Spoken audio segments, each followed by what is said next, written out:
যখন তুমি গোরস্থানের কাছে যাবে, আপনাদের পেছনে গোরস্থান রয়েছে, তো ওখানে গিয়ে বলো আসসালামু আলাইকুম ইয়া আহলাল কবুরি ইয়া আহলাদ দিয়ার ইয়াগফিরুল্লাহু লানা ওয়া লাকুম ওয়া আনতুম সালাফুনা ওয়া নাহনু বিল আসরি। আমি মজলিসে উঠলাম, আসসালামু আলাইকুম, অপেক্ষা করলাম আপনারা সালামের উত্তর দিবেন, কিন্তু দুই জায়গায় অপেক্ষা করা যাবে না। রাস্তায় দেখা হলো আসসালামু আলাইকুম, ওয়ালাইকুম সালাম, দুই জায়গায় অপেক্ষা করা যাবে না। একটা হলো যখন মসজিদে ঢুকবেন, ওয়াসসালাতু ওয়াসসালামু আলাইকা ইয়া রাসূলুল্লাহ আল্লাহুম্মা ইফতাহলি আবওয়াবা রাহমাতিকা, ডান পাটা আগে দিয়ে আসসালামু আলাইকুম বলে ঢুকে গিয়ে মসজিদের প্রথম ইবাদত হচ্ছে 2 রাকাত সালাত, 2 রাকাত তাহিয়াতুল মসজিদ পড়ে নাও। তাহলে এখানে জানো যে আল্লাহর কোনো ফেরেশতা, কোন নেক বান্দা, কোন জিন আছে, মসজিদে গিয়ে তুমি সালাম দাও, সালামের উত্তর ঠিক দেনেওয়ালা আছে, উত্তরের অপেক্ষা তুমি করিয়া না। আর যখন তুমি কবরস্থানে যাবে, গোরস্থানে তুমি সালাম দাও, সালাম দাও মানে ওখানে সালামটা হয়ে যাবে দিয়া, হে কবরবাসী, ও যত মৃত্যু ব্যথিত কবরবাসী শুয়ে রয়েছে, তোমাদের আত্মারা মৃত্যু যন্ত্রণা সহ্য করে নিয়েছে, এখন নীরব নগরে শুয়ে আছো, আমি একজন জীবিত তোমাদেরকে দোয়া দিছি, তোমাদের উপরে আল্লাহর শান্তি বর্ষিত হোক, আল্লাহ তোমাদেরকেও মাফ করুন, আমাদেরকেও মাফ করুন। তোমরা আগে এসেছো, তোমাদের সময় কাল আগে ছিল, তোমরা আগে পৌঁছে গেছো, আমরাও পেছনে পেছনে তোমাদের এই জায়গাতেই আসবো। একটা আপনাদের বীরভূম জেলাতে একটা গোরস্থানে লেখা আছে, এই রকম মেন রাস্তা, আমি জায়গাটার নাম বলবো না, এই রকম ন্যাশনাল রোডের ধারে বিরাট বড় গোরস্থান লেখা আছে। 3 লাইন কথা, প্রথম লাইনে লেখা আছে, হে পথিক চলার পথে আমাদের জন্য দোয়া করে যাও, হে পথিক চলার পথে আমাদের জন্য দোয়া করে যাও। দ্বিতীয় লাইনে লেখা আছে, হে পথিক তোমরা আজকে যেখানে, আমরা কালকে ছিলাম সেখানে, তোমরা আজকে যেখানে, আমরা কালকে ছিলাম সেখানে, হে পথিক আজকে আমরা যেখানে, তোমরা আগামীকাল হয়ে যাবে সেখানে। অতএব দোয়া করে যাও। অতএব বন্ধুরে আমার, আল্লাহ তাবারাক ওয়া তাআলা, রাসূল বলছেন ইয়াগফিরুল্লাহু লানা ওয়া লাকুম ওয়া আনতুম সালাফুনা ওয়া নাহনু বিল আসরি। তোমরা আগে আগে এসেছো, আমরা পেছনে পেছনে যাব। এবার একটা এখানে লাশ পড়ে আছে, আমি ইমামতি শুরু করেছি, দোয়া করতে শুরু করলাম, আল্লাহুম্মা গফির লিহাইয়িনা ওয়া মাইয়িতিনা ওয়া শাহিদিনা ওয়া গায়িবিনা ওয়া সাগীরিনা ওয়া কাবীরিনা ওয়া যাকারিনা ওয়া উনসানা, আল্লাহুম্মা মান আহইয়াতাহু মিন্না ফাহি আলাল ইসলাম ওয়া মান তাওফাইতাহু মিন্না ফাতাওফাহু আলাল ঈমান। 10টা কথা বললাম, আল্লাহুম্মা গফির লিহাইয়িনা, প্রথম দোয়া করলাম যত জীবিত আছে আল্লাহ তাদেরকে তুমি মাফ করো। আগে জীবিত এসেছি মাইয়াতকে দাফন করতে, দোয়া দিছি জীবিতদেরকে। দ্বিতীয়বারে বললাম ও মাইতিনা, মৃত্যু ব্যক্তিকে তুমি মাফ করো। ও শাহিদিনা ওয়া গায়েবিনা, যে হাজির আছে তাকে মাফ করো, যে গায়েব আছে আসতে পারেনি তাকে মাফ করো। ও যাকা সাগীরিনা ওয়া কাবীরিনা, ছোটদের মাফ করো, বড়দের মাফ করো। ও যাকারিনা ওয়া উনসানা, পুরুষকে মাফ করো, নারীকে মাফ করো। তাহলে কাদের জন্য দোয়াটা হচ্ছে দেখেন, মৃত্যু ব্যক্তিকে শুধু একবার বলা হয়েছে, পাকা সুদারু মরেছে, পাকা সুদারু মরেছে, আর পৃথিবীর লোক এসে জানাজা পড়বেও জান্নাত চলে যাবে, কোনো দিন হবে না। যেমন আমল করবে তেমন যাবে, মানুষ মরে গেলে আমলের লাইন কেটে যায়। অতএব বন্ধুরে, কবর এমন একটি জায়গা, কবরে যাওয়ার আগে কবরের পূর্ব পরিস্থিতি তৈরি করে করে নিতে হবে। আল্লাহ নবী বলছেন সেই মাইয়াতকে যখন প্রশ্ন করা হবে, মাইয়াত যদি ঠিক ঠিক ঠিক উত্তর দিতে পারে, মাইয়াত যদি ঠিক ঠিক উত্তর দিয়ে দেয়, তার জন্য জাহান্নামের দরজাটা খুলে দেওয়া হবে। জাহান্নামের আগুন যেন ছিঁড়াছিঁড়ি করছে, গর্জন মারছে। ফেরেশতা বলবে, হে আল্লাহর বান্দা, একবার তুমি জাহান্নামটা দেখে নাও, এই জায়গাটা কত খারাপ। আল্লাহ তোমাকে রহম করেছে, আল্লাহ তোমাকে দয়া করেছে। এই রকম নোংরা জায়গা থেকে আল্লাহ চিরদিনের জন্য তোমাকে বাঁচিয়ে দিয়েছে, যাও তুমি চিরসুখে থাকবে। আর যদি উত্তর না দিতে পারে, জান্নাতটা এক ঝলক দেখে দিয়ে বলা হয়, হতভাগা বদনসিব রে, এত সুন্দর জায়গা থেকে বঞ্চিত হয়ে গেলি বদ আচরণের কারণে। কবর একটা জায়গা, কবর একটা জগৎ।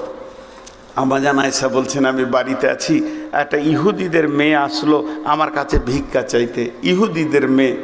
তো আমাকে বললো, আম্মাজান আয়েশা, বাড়িতে কিছু আছে, আমাকে দেন। তো আমি গোটা ঘরে দেখলাম কিছু নাই ইয়া রাসূলুল্লাহ। দুটো খেজুর ছিল, ওর হাতে দিলাম। তো খেজুর দুটো যখন ও হাতে পেল, তো আমাকে দোয়া দিল, আল্লাহ যেন তোমাকে কবরে আযাব থেকে মুক্তি দান করেন, কবরে আযাব থেকে মুক্তি দান করেন। আম্মাজান আয়েশা বলছে, আমি অবাক হয়ে গেলাম, কবরে আযাব হবে নাকি, কবরে আযাব হবে নাকি? এতক্ষণ মধ্যে কিছুক্ষণের পরই রাসূলুল্লাহ সাল্লাল্লাহু আলাইহি ওয়াসাল্লাম বাড়িতে ফিরলেন। আমি এই ঘটনাটা বললাম, ইয়া রাসূলুল্লাহ, একটা ইহুদিদের মেয়ে ছিল, আমি তাকে দান করেছি, খেজুরে দিয়েছি, সে আমাকে দোয়া দিয়েছে, আল্লাহ তোমাকে কবরের আযাব থেকে মুক্তি দান করুন। তাহলে কি কবরে আযাব হবে? আল্লাহ নবী বললেন, আযাবাল কবরে হাক্কুন, আযাবাল কবরি হাক্কুন। কবরের আযাব হচ্ছে সত্য সত্য সত্য সত্য, কবরে আযাব হবেই হবে। এরপরে আম্মাজান আয়েশা বলছেন, আমি ফলো করেছি, তীক্ষ্ণ দৃষ্টিতে শ্রুতিতে আমি শুনেছি, রাসূলুল্লাহ সাল্লাল্লাহু আলাইহি ওয়াসাল্লাম যত নামাজ পড়তেন ঘরে, প্রত্যেকটি নামাজ, নফল হোক, তাহাজ্জুদ হোক, সুন্নত হোক, যত নামাজ বাড়িতে পড়েছেন, প্রত্যেকটি নামাজের শেষে আল্লাহর নবী কবরে আযাব থেকে আল্লাহর কাছে মুক্তি চেয়েছেন। আমি খেয়াল করে দেখেছি। আর ওই দোয়াটা এমন একটি দোয়া আল্লাহর নবী আজও দিয়ে চলে গেছেন আমাদেরকে। আমরা যখন তাশাহুদে বসে থাকি, সালাম ফেরার আগে শেষ তাশাহুদ যেটা, তখন কবরে আযাব থেকে মুক্তি চায়। আল্লাহুম্মা ইন্নী আউযু বিকা মিন আযাবিল কবরি ওয়া আউযু বিকা মিন ফিতনাতিল মাসিহিদ দাজ্জালি। আল্লাহুম্মা ইন্নী আউযু বিকা মিনাল মাহিয়াই ওয়াল মামাতি, আল্লাহুম্মা ইন্নী আউযু বিকা মিনাল মাসামি ওয়াল মাগরাম। তো প্রথমেই বলা হয় আল্লাহুম্মা ইন্নী আউযু বিকা মিন আযাবিল কবরি, হে আল্লাহ তুমি আমাদেরকে কবরে আযাব থেকে মুক্তি দাও। একটা প্রশ্ন আমি নিজেই করব, নিজেই উত্তর দিব। আহলে কোরআন বলে একটা গোষ্ঠী বেরিয়েছে, সারা বিশ্বে এরা বিভ্রান্তি সৃষ্টি করেছে। এরা বলছে হিসাব তো হবে কিয়ামতের দিন, তো কবরে আযাব হবে কেন?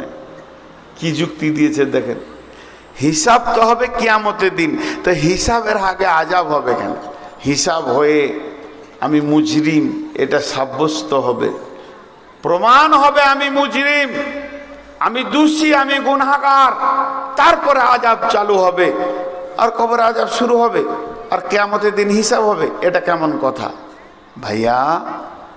কবরের আযাব আযাব, কিয়ামতের আযাব আযাব, বেশ শাক আযাব। আযাব মানে আযাব, আযাবের অবিধানিক অর্থ আযাব, কষ্ট। কিন্তু কবরে আযাব সত্য, তাহলে আগে হবে কেন? একটা উদাহরণ দিব। আমার বাড়ি আপনার ভেলিয়ানে, আমি এখানে থাকি, এটা আমার বাড়ি। আমার বাড়ি থেকে দূরে একটা মুদিখানার দোকান আছে। আমি দেশ বিদেশে ঘুরি, ঘরে কম থাকি, ওই দোকানে আমি 12 মাস মাল খাই।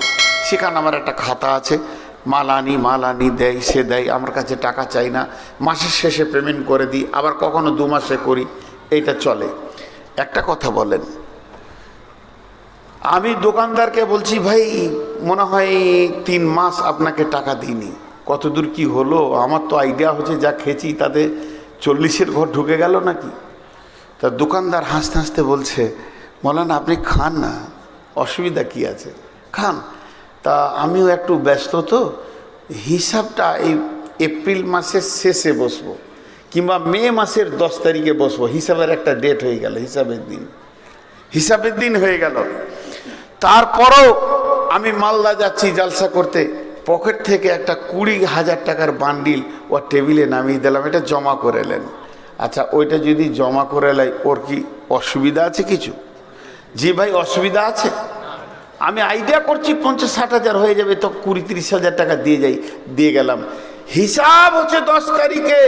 10 তারিখে বসে দেখছি টোটাল আমার মাল নেওয়া হয়েছে 60,000 টাকা। 60,000 টাকা। তাহলে কি ওই 20,000টা মাইনাস হবে না? 20-30 হাজারটা মাইনাস হবে না? হবে। তো কবরের আযাব সত্য, কিয়ামতের মাঠে যেদিন হিসাব হবে সেই দিন এই আযাবটা ওই আযাবের মাইনাস হবে। আল্লাহর নবী বলছেন, মুমিন কালেমাওয়ালা যারা শাহাদু আল্লাহ ইলাহা ইল্লাল্লাহু ওয়া শাহাদু আন্না মুহাম্মাদান আবদুহু ওয়া রাসূলুহু পড়েছে, শিরক মুক্ত জীবন যে ব্যক্তিটা করে, ওই পৃথিবীতে যত কষ্ট পায়, রাস্তায় চলতে চলতে যদি পায়ে একটা ছোট্ট কাঁটা ঢুকে যায়, একটা কাঁকড়ে যদি আঘাত পায়, তার জন্য তার গুনাহ মাফ হয়ে যায়। তাহলে আল্লাহ মুমিনকে কি সুন্দর করে বানিয়েছেন। মুমিনের জীবনে সামান্যতম কষ্ট হবে আর তার আযাব মাফ হয়ে যাবে, তার গুনাহ মাফ হয়ে যাবে। তাহলে জেনে নেন, পৃথিবীতে যদি এটা হয়, চলার পথ তো আমার হিসাবে দিন কিয়ামতের দিন আছে। এই চলার পথে পড়ছে কবর। আল্লাহ যাদের প্রতি দয়া করে, 2-4টা 10-20 গুনাহ, সামান্য গুনাহ যার আছে, কবরে আযাবেই সেটা মিটে যাবে। এমনও লোক আছে কবরেই তার আযাব শেষ হয়ে যাবে, কিয়ামতের মাঠে সে মুমিনের দলে উঠবে। যদি কবরে আযাব শেষ না হয়ে যায়, তার গুনাহ যদি শেষ না হয়, কিয়ামতের মাঠে 50,000 বছর দাঁড়িয়ে থাকবে। কোনো চিঠি তো এটা পরে বললেই তো হয়। কথার মোশনে দিচ্ছেন, তার মানে কথাটা স্টপ করে আপনাকে এটা বলতে হবে এখন। হ্যাঁ, ও দান দেন আপনারা মাসের জন্য দেন। কে কত দিবেন আল্লাহর রাস্তায়? 2-5 হাজার, যার কাছে যা আছে দেন। দানের জন্য বলছে, মানে স্টপ পায় না আর কি, দানা দেই করে। কোথায় এসেছি রে বাপ? দান আদায় হবে ইনশাআল্লাহ। তো সঙ্গে সঙ্গে পৃথিবী থেকে চলা থেকে কিয়ামত পর্যন্ত যত কষ্ট পাবে মুমিনের গুনাহ মাফ হবে। এর জন্য কবরে আযাব বড় সত্য, কবরে আযাব বড় সত্য, কবরে আযাব বড় সত্য। মাটির কবর গৃহে শোয়াইয়ে দিলাম যারে, নবী রাসূল সাহাবা ইমাম আল্লাহর ওলি যত আছেন শুইয়া কবর গৃহে, লক্ষ কোটি শত ডাকলেও শত কেউ কখনো আসবে না হায় মাটির বিছানা ছেড়ে। মাটির ওই কবর গৃহে শোয়াইয়ে দিলাম যারে। যতগুলো লোক আছেন আমার কথা বুঝে জবাব দেবেন।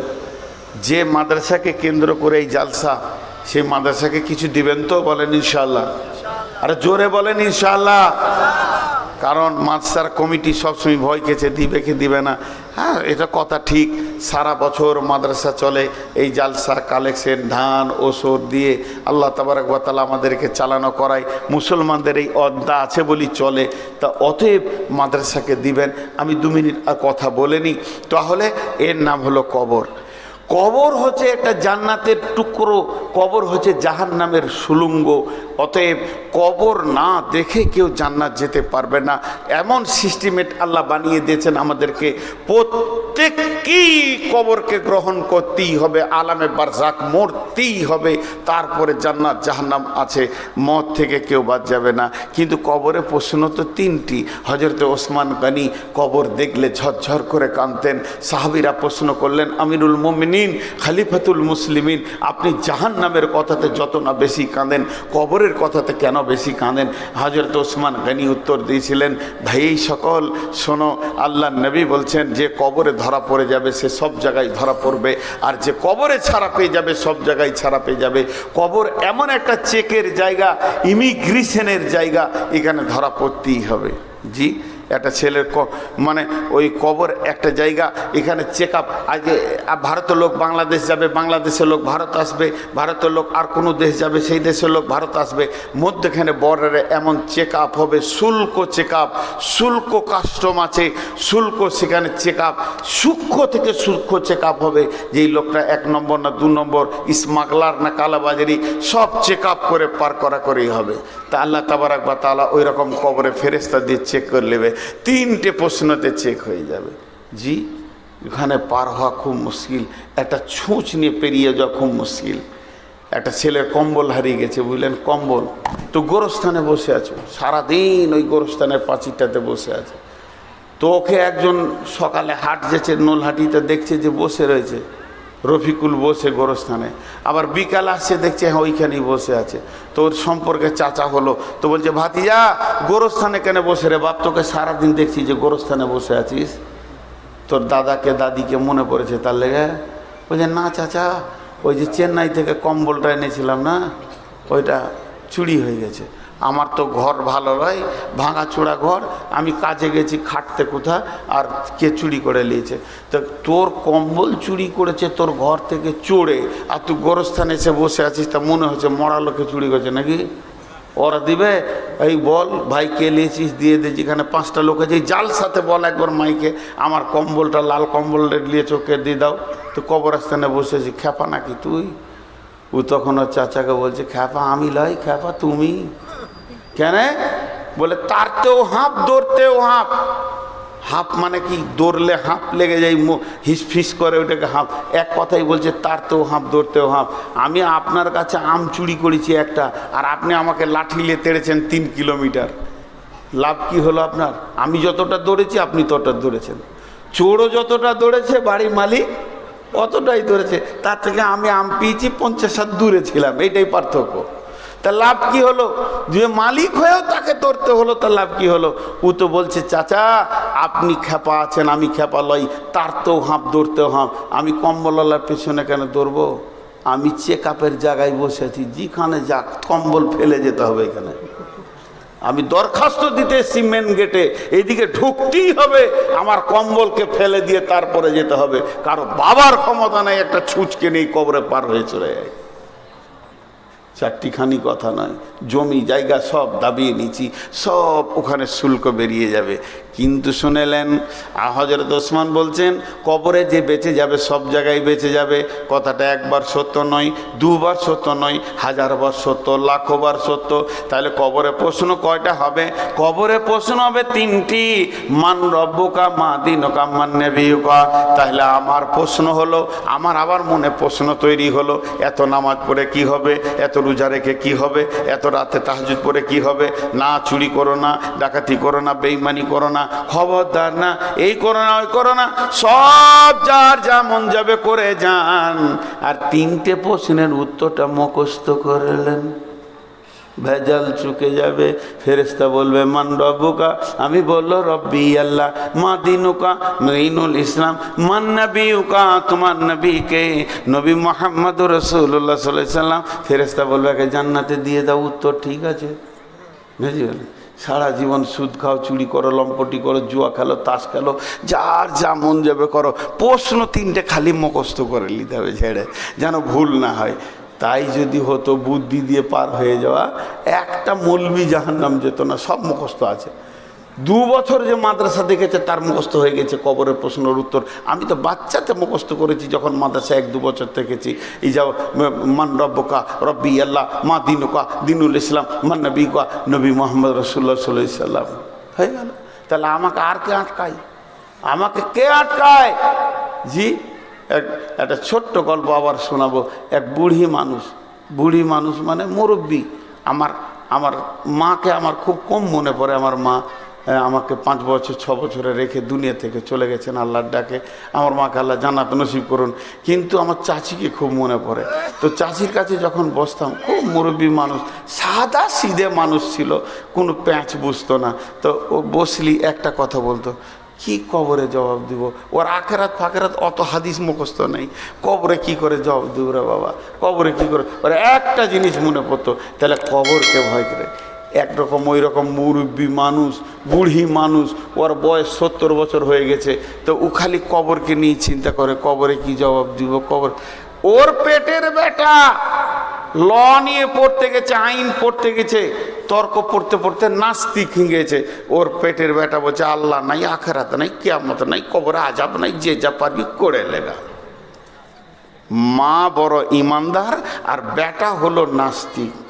এবার বেটাকে তো মা খেতেই দিবে, মা খেতে দিচ্ছে, সকালে উঠে কোর্ট যাবে, তো রুটি দিছে, তরকারি দিচ্ছে, আর বলছে বেটা নামাজ পড়ে বাবা, কবরে কি জবাব দিবি? তো রুটি খেতে খেতে বলছে তুই বুঝিস না গে, বলা খাম খায়া তো তুই বুঝিস, বড় আম বুকেই না। ই জানে আর মাথায় কিছুই নেই। মা তো ঘুরিয়ে ঘিরিয়ে একটাই কথা বলছে, কবরে কি জবাব দিবি? 3 দিন কোর্ট বন্ধ আছে। সকালবেলায় উঠে খাতা কলম নিয়ে মসজিদে হাজির। ইমাম সাহেব দেখছে গাঁয়ের পাকা খচ্চরটা আসছে আর কি, গোটা দুনিয়া ওকে চিনে যে ইসলাম মানে না, কিছুই মানে না। তাও ইমাম সাহেবকে বলছে, ওই ইমাম সাহেব শুনেন, কথাবার্তা দেখেন ওর, আপনারা সব মানুষকে বিভ্রান্ত করে রেখে দিয়েছেন, কী সব কবর ফবর বলছেন, কবরে কি প্রশ্ন হবে বলেন তো? বলে ইজাউ জিয়াল মাইয়ে তো ফিল কাবরে আতা হুমালা কানে ভাইয়া কোলা নে মান রব্বুকা মা দিনুকা মান নবীকা। বলে দাঁড়ান আমি লিখেলি, মান রব্বুকা মা দিনুকা মান নবীকা। উত্তর কী হবে? রব্বি আল্লাহ দিনুল ইসলাম, নবী মুহাম্মদ সাল্লাল্লাহু আলাইহি ওয়াসাল্লাম। ও আপনার রাতে মুখস্থ করে নিয়েছে, এমন মুখস্থ করেছে বেরেন ভালো শয়তানের। হ্যাঁ, নাস্তিক কেমনি হয়েছে, বুদ্ধি ভালো, দিয়ে মুখস্থ করে নিয়েছে। সকালে ঘুম থেকে উঠে বিরাজ করছে। মা জিজ্ঞেস করছে বেটা ফজর পড়লি, কবরে কি জবাব দিই? বলছে শুনেলে, খালি শুনেলে, তোর মুখস্থ আছে কি ঠিক করে বল। মা তো ভ্যাবা খেয়ে যায়, কি বলে কবরে জগৎ তো রবে মান রব্বুকা রব্বি আল্লাহ মা দিনুকা দিনুল ইসলাম মান নবিয়ুকা নবী মুহাম্মদ রাসূলুল্লাহ সাল্লাল্লাহু আলাইহি সাল্লাম। দেখ আমি মুখস্থ করে নিচ্ছি, তার মানে আমি পেরিয়ে যাবো, আমার পরীক্ষায় পাস। এবার তুই কি করবি দেখ গা, তোর তো মুখস্থ হবে না বুড়ি মাথায়। মা বলছে বেটা রে, তোর পেটে আমি হয়নি, আমার পেটে তুই হয়েছিস। তোর পেটে আমি হয়নি, আমার পেটে তুই হয়েছিস। তাহলে তোকে একটা গল্প শোনায়। 2 বন্ধু ছিল ওই গ্রামে, একটা গ্রামে 2 বন্ধু ছিল। এক বন্ধু একটা ময়না পাখি নিয়েছে, এ বাড়িতে খাঁচাতে রেখে দিয়েছে, আর গোটা গায়ে বলে বেড়াচ্ছে আমার ময়না কথা বলে, আমার ময়না কথা বলে। ওর বন্ধু বলছে তর্ক 1000 টাকা তোকে দিব, তোর ময়না কথা বলে না। বলছে তাহলে চল একটা সাক্ষী নিলে চায়ের দোকানে, চ তোর ময়নাকে দেখতে যাব। সাক্ষীটা যে ময়নার কাছে পৌঁছিয়েছে, তো ময়নাটা বলছে আসসালামু আলাইকুম, কেমন আছেন? সাক্ষীটা বলছে এই তো ঠিকই তো কথা বলছে, 1000 লাগবে। বলে দাঁড়ান না, এবার তুই যা। এবার বাড়ি ময়নার মালিক গেছে, আসসালামু আলাইকুম, কেমন আছেন? তো বেশ কথা বলছে। এই 2 জনাকে যখন বলেছে, এবার ওর পালা পড়েছে। ও বাড়িতে গিয়ে একটা বড় হাঁদা বিড়ালকে ধরেছে, ওকে ভালো করে ঘাটটাকে চেপে রাগিয়ে রেখেছে, আর ব্যাগের ভেতরে নিয়ে গেছে। এবার ময়নাটা কাছে গেছে, ময়না মাথা নামিয়েছে সালাম দিব বলে, আর হাঁদা বিড়ালটাও সামনে তুলে ধরেছে। বিড়ালটা যখন ম্যাও করেছে, তখন পাখিটা ছিটপিট করে খাঁচার ভিতরে চি করে শব্দ উঠেছে। সালাম ভুলে গেছে, কেমন আছেন ভুলে গেছে। একবার তখন বলছে বাবা দেখ তোর ময়না কথা জানে না, বরং বুলি জানে, আর শিখানো বুলি। এই বিড়াল দেখে ভুলে গেছে, শিখানো বিলি মনে থাকবে না। তুই যেটা মুখস্থ করেছিস, আজরাইলকে দেখলে তুই তো দূরের কথা, তোর বাপেরও মনে থাকবে না। যতই মুখস্থ কর, আজরাইলকে একবার দেখবি, মুনকির নাকিরকে যখন দেখবি, তো তো তো তো তো তো তো হা হা লাদেরি ছাড়া কিছুই বলতে পারবি না। কোনো মুখস্থ কাজে লাগবে না, মুখস্থ করে কবরে গিয়ে কাজে লাগবে না। তাহলে কবরে কি করে প্রশ্নের উত্তর দেবেন? এই কথাটা আমি 3 মিনিটের মধ্যে বলবো।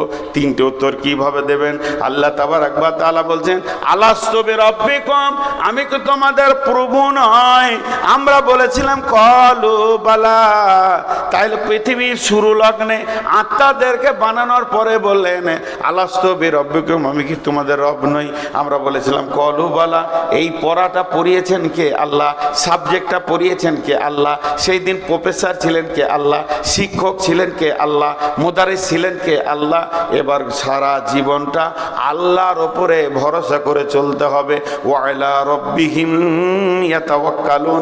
আল্লাহর ওপরে যে ব্যক্তিটা ভরসা করে দুনিয়া করবে, যার বিশ্বাস আমার আল্লাহ আমাকে খেতে দেয়, আমার আল্লাহ আমাকে রোগ দেয়, আমার আল্লাহ আমাকে সুস্থ করে, আমার আল্লাহ আমাকে সব দিকটা দেখে, সব কিছু আল্লাহর হাতে, এই চিন্তা করতে করতে করতে করতে যে ব্যক্তিটা মরে যাবে আর কবরে ঢোকার পরে তার প্রশ্ন এসে যাবে মান রব্বুকা, ও তখন বলবে রব্বি আল্লাহ।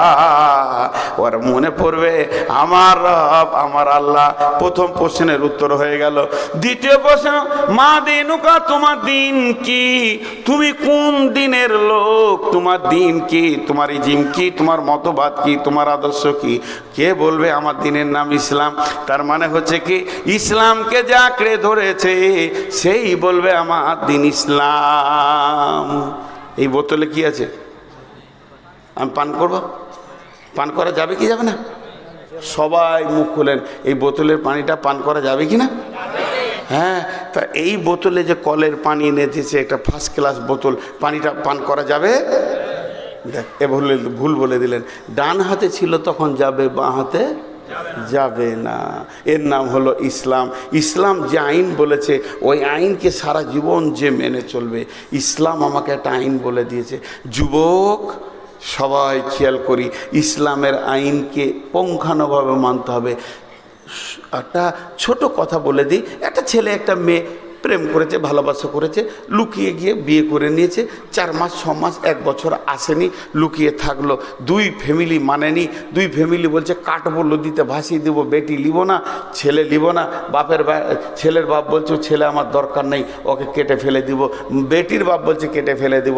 যতই রাগ করুক 2 বছর পর দেখবেন বেটি জামাই লে ঘুরছে শ্বশুর। হয় কি হয় না? এটা হয়। তা এবার ওদের যে ইসলামের স্ট্রাকচারে বিয়ে হয়নি, কি করে যে বিয়ে হলো সারা পৃথিবী মানছে না। এবার ওরা যখন বাড়ি এলো 2 বছর পর, মেয়ের বাপ বলছে ফরিদা আমার বেটি, মিজানুর আমার জামাই। মেনে নিয়েছে। মেয়ের মা মেনেছে, মেয়ের বাপ মেনেছে, মেয়ের চাচা মেনেছে, মেয়ের ফুফু মেনেছে, মেয়ের মামা মেনেছে, খালা মেনেছে, ফুল ফ্যামিলি মেনে নিয়েছে, ভাই বোন মেনে নিয়েছে। ঠিক ছেলের বাপ মিজানুর আমার ছেলে, ফরিদা আমার বৌমা।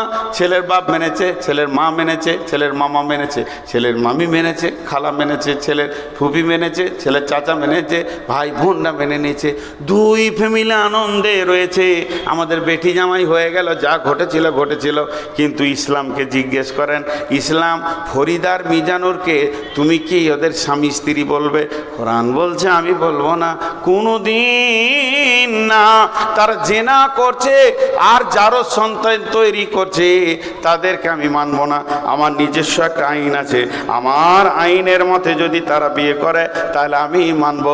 অর্থাৎ ইসলামের একটা নিজস্ব গণ্ডি আছে, আইন আছে। ওই আইনের আওতাভুক্ত নিজেকে থাকতে হবে। যে ইসলামের আইনের আওতাভুক্ত থাকবে ওই বলবে কবরে আমার দিন ইসলাম। মান নবিয়ুকা, তোমার নবীকে? আমাকে যদি বলেন তোমার নবীকে, আমি এমনি করে হাত দুটো ছেড়ে দিয়ে বলবো দেখো আমার নবীকে। আমার নবী আমার সুন্নত, নবীর সুন্নত আছে, আমি নবীকে মানি, আমি নবীকে ভালোবাসি, আমি নবীর মতো করে চলি, নবীর মতো পেশাব করি, নবীর মতো পায়খানা করি, নবীজির মতো আমি শুই, নবীজির মতো আমি খাই, ডান হাতে খাই বাম হাতে খাই না। তার মানে আমার নবী নবী মুহাম্মদ রাসূলুল্লাহ সাল্লাল্লাহু আলাইহি সাল্লাম। যুবক, যতগুলো যুবক আছেন খালি একবার ছোট করে বলছি, রাগ না করলে ভালো হয়। এই যে চুলটা চারিদিকে নাড়া, এইখানে জুতোর বিরাস, এটা কোন নবীর সুন্নত? এটা কোন নবীর সুন্নত? আপনি ওই চুলটা এমনি করে লেড়ে দিয়ে বলবেন যে এটা নবী মুহাম্মদ সাল্লাল্লাহু আলাইহি সাল্লাম করেছিলেন। একটা যুবক বলেন, একটা যুবক বলেন, কে বলবে আমার নবী মুহাম্মদ সাল্লাল্লাহু আলাইহি সাল্লাম? কে বলবে যে নবী মুহাম্মদ সাল্লাল্লাহু আলাইহি সাল্লামকে নিজের বডিতে রাখতে পেরেছে? জি, অনেক কথা। খোরাইন বলে একটা ছেলে ছিল, ওর লম্বা চুল ছিল আর পায়ের নিচে ওর টাকনুর নিচে কাপড় ছিল। আল্লাহ রসুল একদিন গল্প করছেন মসজিদে নববীতে যে মদিনাতে খোরাইম খুব ভালো, কিন্তু আর দুটো কাজ খুব খারাপ, পায়ের টাকনুর নিচে কাপড় থাকে, মাথার পেছন দিকে চুল থাকে। খোরাইম যখন এটা শুনলো, আমার রসুল এই দুটাতে নারাজ হয়েছে, চুলকে চাকু করে কেটে ফেলে দিয়েছিল, পায়ের নিচের কাপড়কে ছেটে ফেলে দিয়েছিল।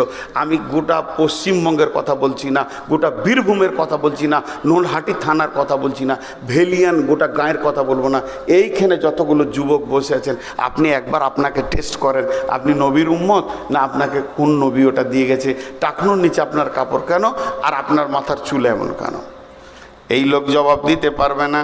কিন্তু যে লোকটা সুন্নত মেনে নিয়েছে, রসুলের খাওয়া উঠা বসা, ও বলবে আমার নবী মুহাম্মাদুর রাসূলুল্লাহ সাল্লাল্লাহু আলাইহি ওয়াসাল্লাম। সকলে জোরে বলেন সাল্লাল্লাহু আলাইহি সাল্লাম বলেন, আমার নবী মুহাম্মাদুর রাসূলুল্লাহ সাল্লাল্লাহু আলাইহি ওয়াসাল্লাম। তাহলে শুনে নেন, আল্লাহ তাবারক ওয়া তাআলা কবরে এই তিনটে প্রশ্নের উত্তর ওই দিতে পারবে যে চিরদিন আল্লাহকে ওপরে তওয়াক্কুল করে চলবে। দ্বিতীয় উত্তরটা যে দিতে পারবে যে ইসলামের ওপরে দিয়ে জীবন কাটাবে, আর যে নবী মুহাম্মদ সাল্লাল্লাহু আলাইহি সাল্লামকে আদর্শ মনে করবে, তার উত্তর সে দিতে পারবে।